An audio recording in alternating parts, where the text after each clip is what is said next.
3부 문학과 체험, 사선을 넘어 간증으로. 나는 젊은 시절에 죽을 고비를 몇 번이나 넘겼는지 모른다. 6.25 전쟁 때는 울산에 있는 방어진 초등학교에서 강제 징병에 걸려들어 죽을 뻔했는데 하나님께서는 징병관을 통하여 사선에서 나를 구해주셨다. 한 차례 물에 빠져 죽을 뻔했을 때도 하나님께서는 뱃놀이하는 청춘 남녀의 손길을 통해 구해주셨고, 교통사고를 3번이나 당했는데 그때마다 그 현장에 나타나서 나를 구해주셨다. 가장 큰 교통사고는 1988년 4월 초에 연세대학교 원주 캠퍼스의 강의를 다녀오다가 서울 강남 고속터미널 앞에서 당한 것이었다. 의식을 잃은 채 차의 핸들 아래 박혀졌던 나는 뒤를 따라오던 택시 운전기사에 의해 남부 시립병원으로 옮겨졌다가 뒤에 숙부의 주선으로 영동 세브란스 병원으로 옮겨져 수술을 받게 되었다. 수술을 받기 이틀 전쯤 병원 측으로부터 수술 동의서를 요구받았다. 그 동의서에 따르면 잘못하면 수술 후 실어증이 올 수도 있고 또는 정신 이상 증세가 올 수도 있으니 그것까지도 감수하고 수술을 받겠다는 내용의 동의서였다. 이런 동의서를 놓고 매우 망설여지지 않을 수가 없었다. 그런데 수술을 받지 않으면 음식을 먹을 수도 없고 입을 크게 벌릴 수도 없으니 교수로서 강의를 할 수도 없고 남들처럼 일상적인 생활을 할 수가 없다 하지 않는가. 실로 진퇴양난이었다. 주치의와 상의하고 나의 숙부 십자병원 원장과도 상의하였다. 의견들이 각기 달랐다. 나는 몹시 불안하였지만 수술에 동의하였고 아내는 수술 동의서에 서명하였다. 정해진 수술 날짜가 다가오면서 불안과 초조는 더 심해졌다. 실로 수술 전야 나의 심정은 착잡하였다. 만감이 교차되는 그런 밤이었다. 이렇게 아버지처럼 수술을 받다가 가는 것은 아닌가 하는 경망스러운 생각도 스쳐 지나갔다. 내가 사고를 당했을 때의 나이가 공교롭게도 아버지가 세브란스 병원에서 위암 수술을 받고 돌아가셨을 때의 나이 56세와 거의 비슷하였다. 더구나 수술 후유증으로 실어증이 나타날 수도 있고 심지어 수술하다가 미세한 신경이라도 건드리면 정신 이상 증세가 올 수도 있다고 하지 않는가. 이런저런 생각에 잠 못 이루며 불안에 떨고 있었다. 수술 전야 나는 혼자 생각을 정리하며 보내고 싶어서 아내를 집으로 보냈었다. 나는 불안한 마음으로 홀로 침대에 누워 있었다. 그래도 잠은 오지 않았다. 잠 못 이루면서 이리저리 뒤척이며 안절부절하였다. 그런데 꿈을 꾸는 것도 아니고 그렇다고 완전히 깨어있는 것도 아닌 그런 상태에 빠져있던 내 앞이 환히 밝아지면서 강한 빛이 나에게 다가왔다. 빛이 나타나면서 나의 눈앞에는 요한복음 1장이 활짝 펼쳐지는 것이었다. 태초에 말씀이 계셨는데 그 말씀 안에 생명이 있도다. 그 생명은 사람들의 빛이 되어 어두움을 비추되 어두움이 깨닫지 못하도다. 그러나 이제 그 빛이 너에게 들어가 너를 고쳐줄 것이다. 라는 요지의 음성이 환상 속에서 들려왔다. 이것은 환청이 아니라 빛으로 찾아오신 주님의 음성이었다.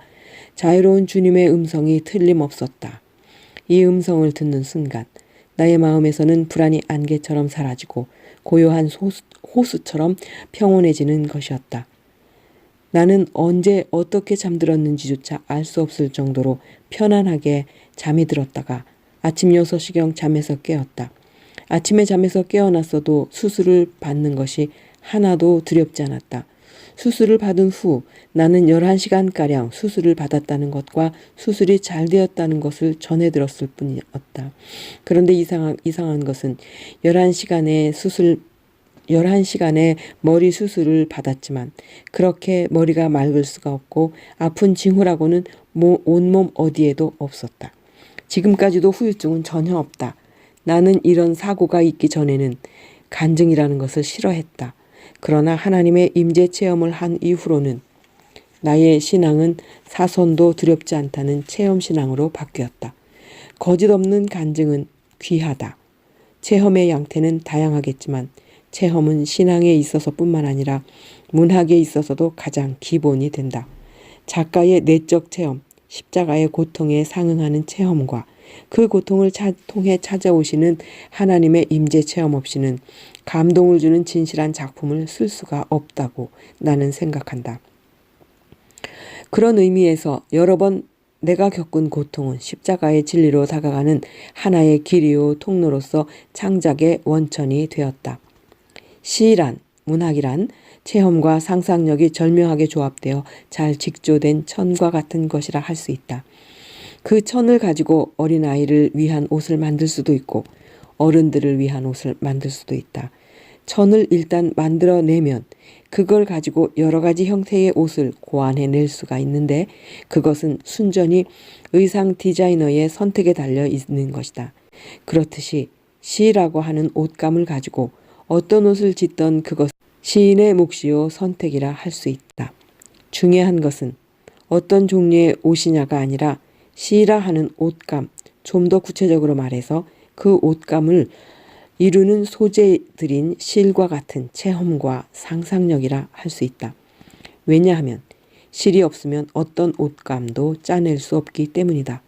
체험은 어떤 것이나 다 될 수 있지만 주로 사상과 감정으로 이루어진다. 사상과 감정은 우리의 내부에서 따로따로 활동하지 않는다. 하나는 원인으로서 또 하나는 결과로서 언제나 전일적 유기적으로 활동하는 생명 과정이라 할 수 있다. 그러한 생명 과정을 우리는 체험이라 부른다. 그래서 나는 시를 언어와 시적 체험의 유기적 건축물이라고 정의하곤 한다. 체험은 오관을 통하여 이루어지는 것이 보통이다. 이렇게 오관을 통한 사물의 체험을 생생하게 하고 생소하게 하는 데에서 이루어지는 정서적인 능력, 곧 감각적 체험의 능력이 감수성인 것이다. 시인은 누구보다 더 민감하고 세심한 감수성을 가지고 있기 때문에 사물에 대하여 지극히 사소하게 보이는 것에까지도 생생하게 흥미를 느낄 수가 있다. 진정한 좋은 시인이라면 이성과 감정, 이성과 감성, 지성과 감각이 화합된 감수성을 가진 사람이다. 이러한 감수성을 흔히 통합적 감수성이라 했다. 나는 이런 감수성을 아버지로부터 물려받은 보배로운 신앙, 즉 지정의의 통합으로 이루어지는 인격적인 신앙에서 감수할 수 있었고 대학교 은사들로부터 배우고 깨우치고 전수받아 익힐 수가 있었다. 4부에 계속됩니다.